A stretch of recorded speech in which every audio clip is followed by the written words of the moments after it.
Sfondi i këtij teksti lidhet me kohën e mbretit Ezekia, kur Senakeribi, mbreti i Asiris, pushtoi Judën. Juda doli nga kjo krizë përmes shpëtimit të mrekullueshëm të Perëndisë. Ky supozim bazohet në faktin se Shebna dhe Eliakimi, të cilët përmenden në tekst, ishin zyrtar gjatë kohës së mbretit Ezekia.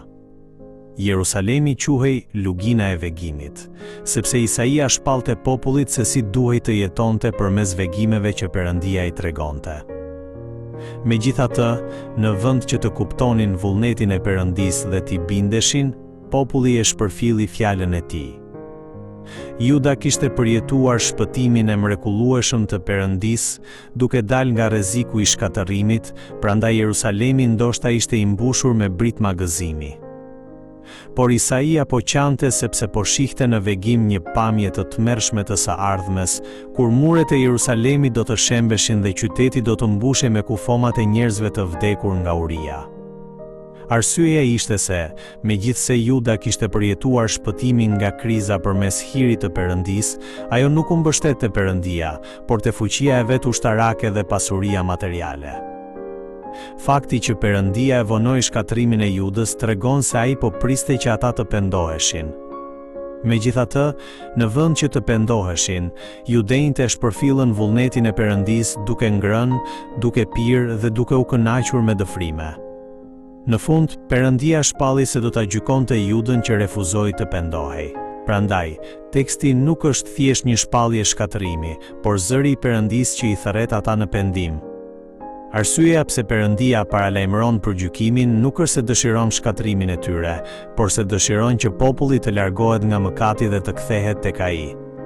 Nëse nuk ka pendim, nuk ka shpresë të vërtet për njeriu që jeton në mëkat. Edhe Jezusi e tha kështu: por nëse ju nuk pendoheni, do të vdisni të gjithë me të njëjtën mënyrë. Nga teksti kuptojmë se Shebna ishte një njeri që përdorte pozitën e lartë për të kërkuar interesat e veta.